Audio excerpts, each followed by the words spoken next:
of air quality in the city. Okay, vehicles are the main cause of air pollution because they are facing a serious problem related to air because of the statistic of vehicle country average 1.1% daily travel to the workplace by using the own transport. Increase of the travel projection are linked to information of air quality. So motor vehicles constitute 40 to 60% of carbon monoxide and then 70 to 80% of hydrocarbon dioxide. The result in the city and city pollution meet the federal statistic of pollution and 59 cities are failed to meet the standard carbon dioxide pollution. The over 100 suburban areas are crossing pollution threatened. Okay, let's see what are the solutions of the air pollution.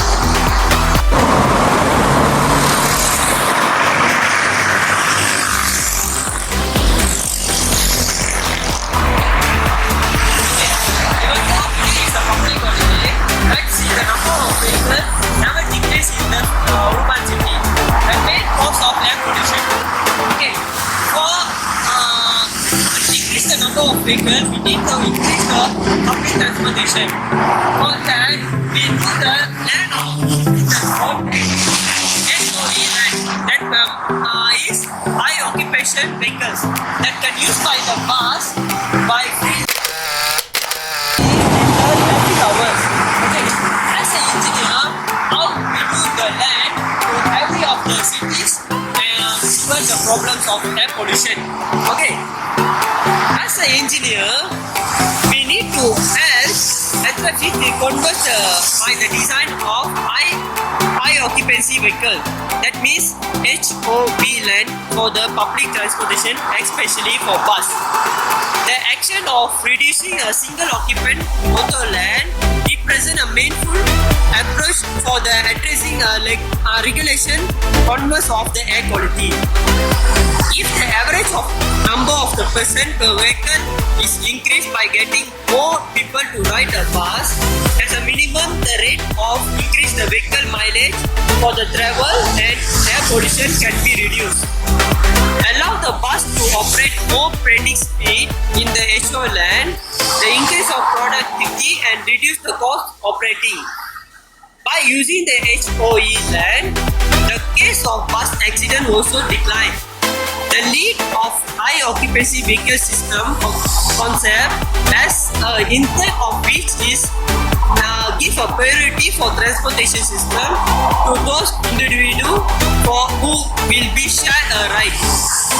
Okay, for developing a high occupant vehicle project, it was implemented by the system of Reuben, designing a special road land that reserve the exclusive use of high occupancy vehicle that public transportation such as bus produce less protection of the weakest, often the intellect feature of project. In a different part of country, this priority land are preferred by the variety of names including busway, transitway, and high occupation vehicle land, diamond land, commuter land, and vehicle lands. Regardless of the name given the project, the priority of HOV measurements that been implemented towards while something differently in the design of operation in similar purpose. In a general preferred high occupant vehicle HOV facility are intended to help maximize of the number of persons move roadway by increasing the average number of persons per vehicle. This accommodation of electronic the manner in the which road design operate in the order of provided. Travel and time between both travel are more predictable to those persons who choose the travel high occupancy vehicle. This time travel advantage to serve the incentive of commuter to those the people public transport such as bus rider rather than ride the bus by themselves. Okay, as an engineer, we need to do something to reduce the air pollution. Okay, thank you so much.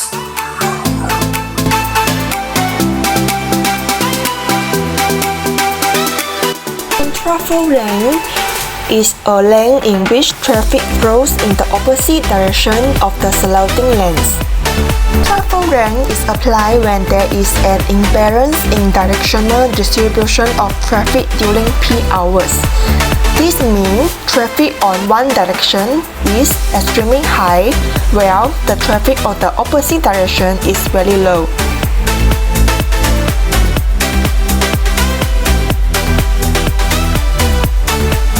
This lane is also separated by using barricades.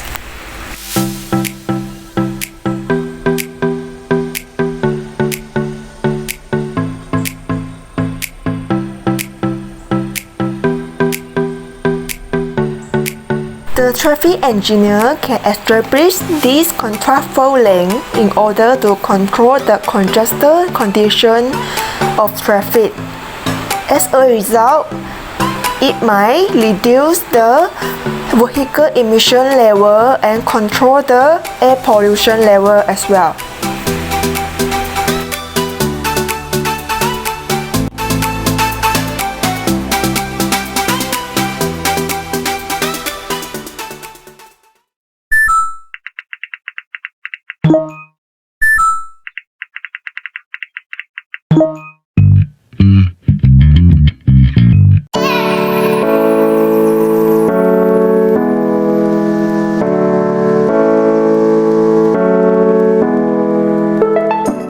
Dr. Rasan Ahmad Elmadon earned his Bachelor of Science in Civil Engineering from the Islamic University of Gaza in Palestine.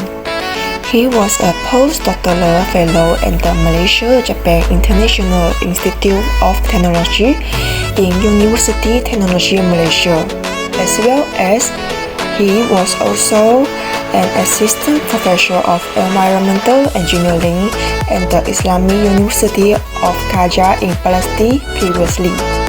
Currently, he is Bachelor of Environmental Engineering in University Tun Hussein Malaysia. His research area including air pollution, sound pollution. My name is Tilaka. Sir, Doctor, there go one question. How civil engineer to be specific environment engineer solve air pollution that caused by vehicles? Thank you for the invitation. I will I'll try to respond, and if you need more clarifications, you might jump in anytime.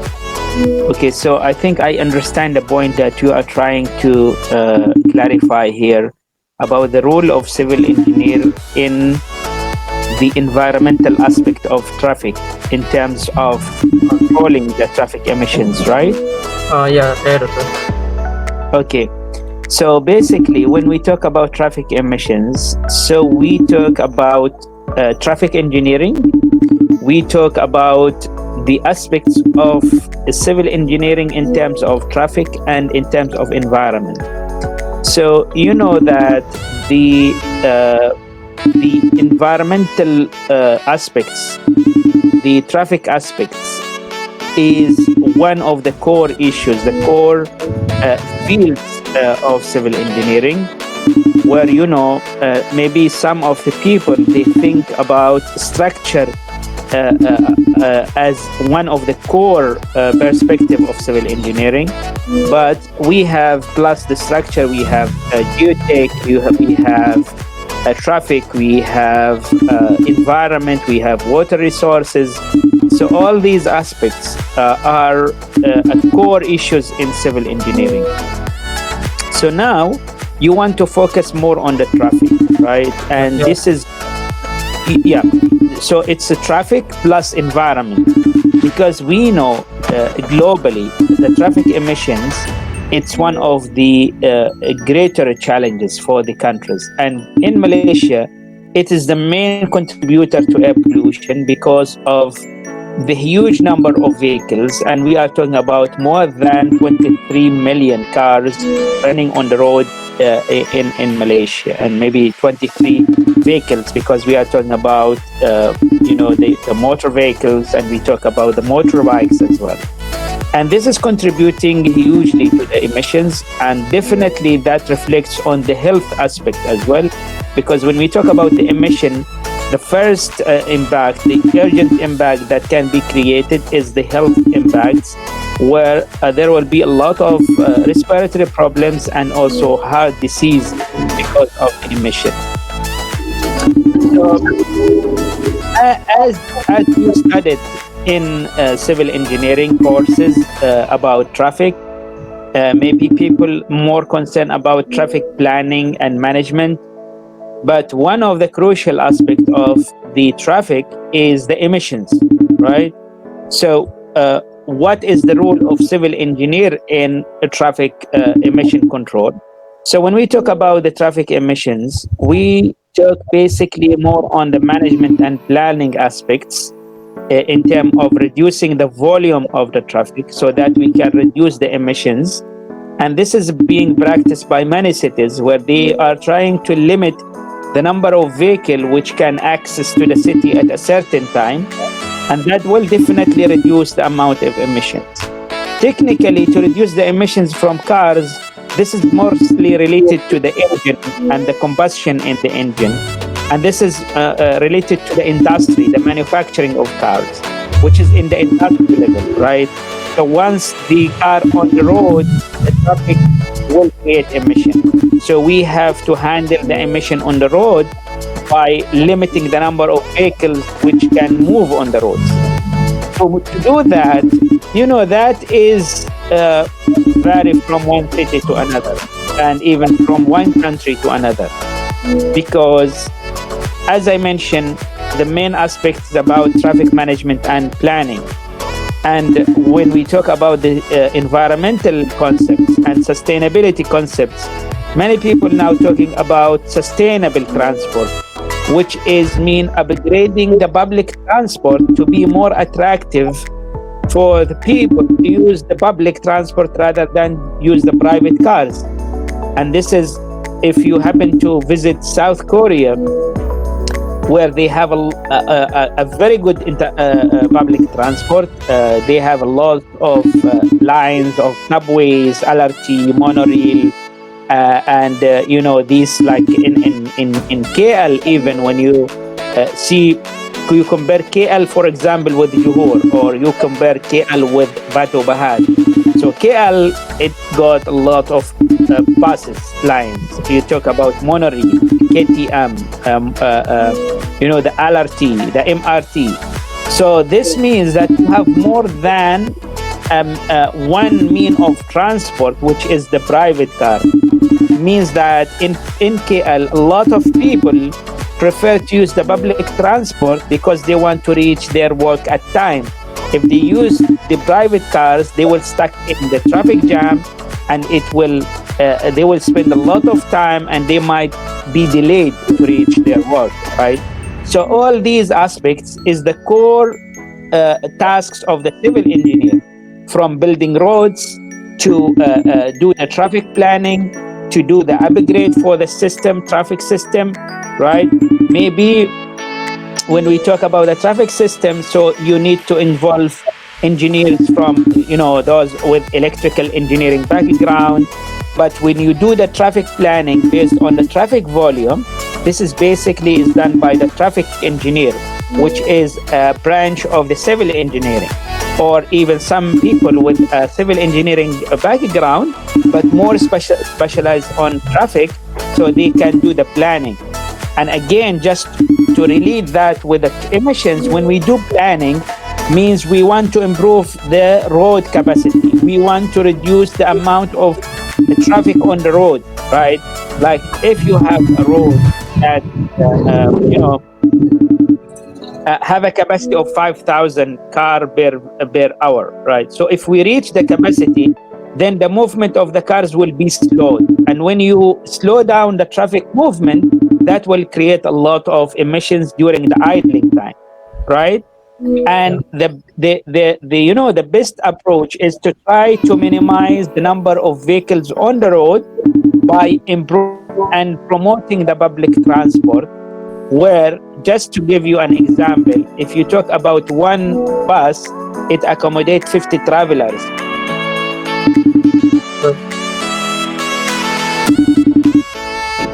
So by promoting the public transport, we can reduce the emission.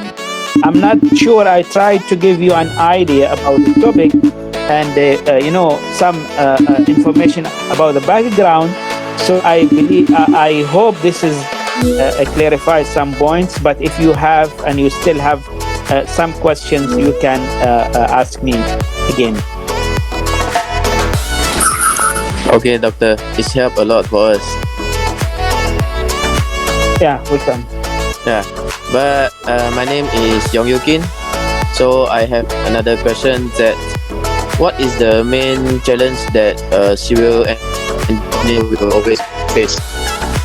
If you talk about the role of civil engineer in traffic management or in traffic planning, the challenge is the civil engineer need always to upgrade the knowledge and know about the new systems, the new technologies, right, which will help to develop the traffic system and reduce the emission.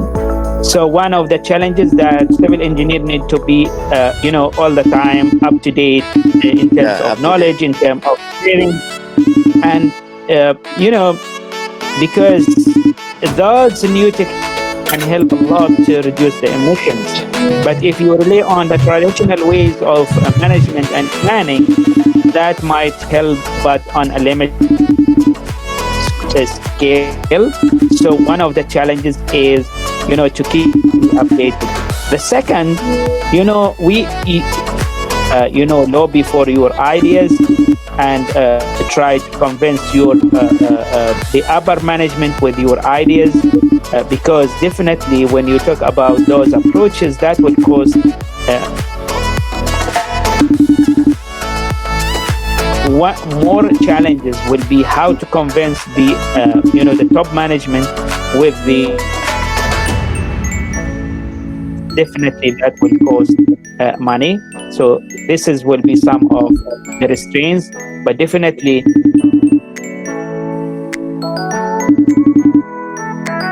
and maybe also you need to build up your network in the industry or maybe internationally, so that you can have a more powerful stand when you negotiate and discuss with people to convince them with the ideas. And maybe you try to work out some of the low-cost technologies or the affordable technologies to be deployed or convincing approach to the top management to kind of hire. For that, doctor, what the engineer contribute for the bus lane like HOV, high occupancy vehicle?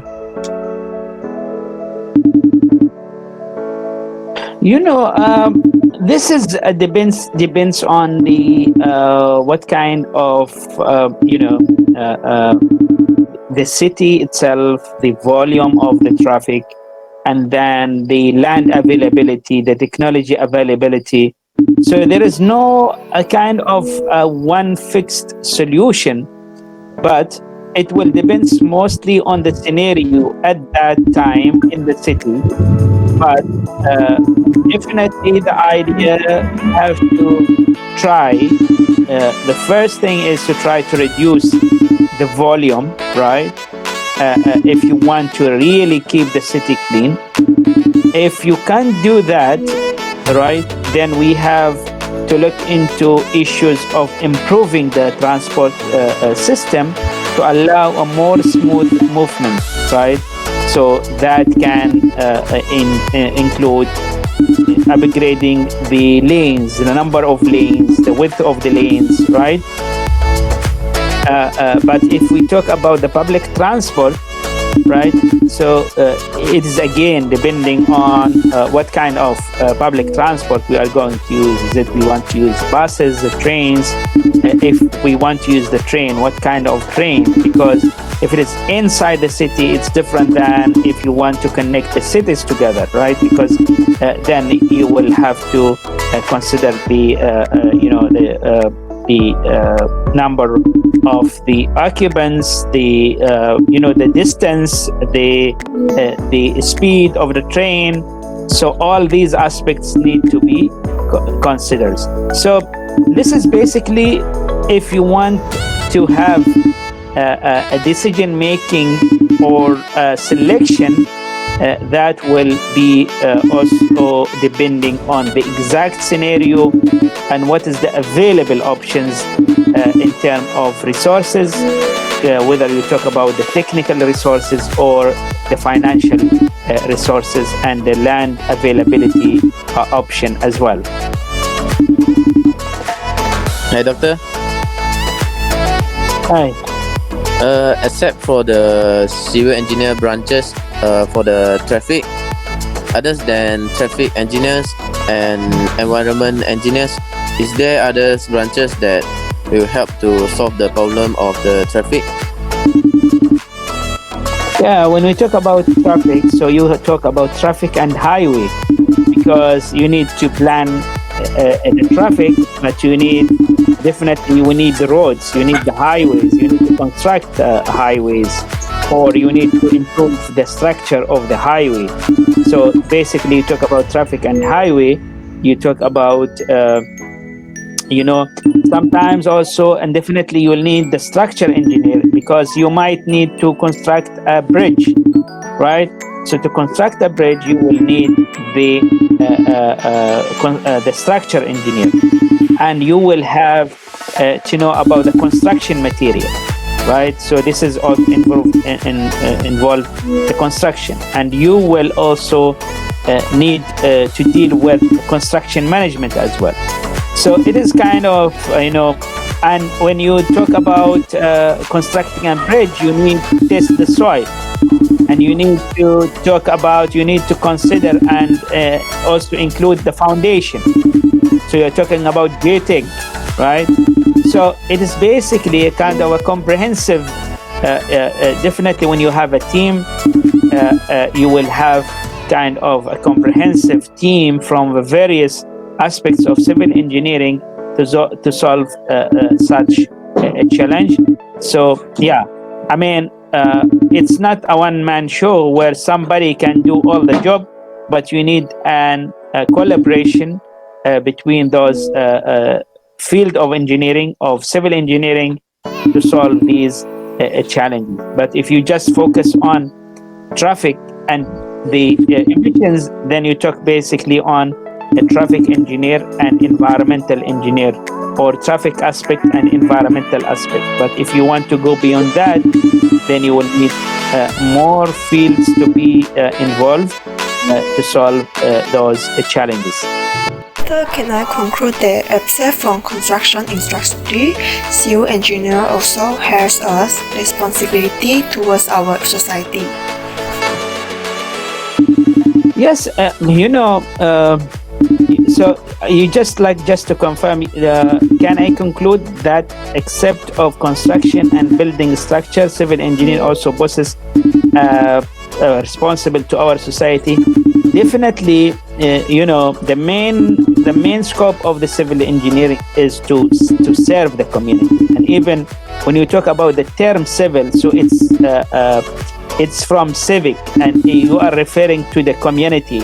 So it's basically and civil, it's also derived from civilization. So it is all about developing the city, developing the community, developing the society. So and the scope of the work, it's a very basic. The scope of work of civil engineering, it's related to the basic needs of the community, talking about water, air, waste management, talking about the construction of houses, construction of roads.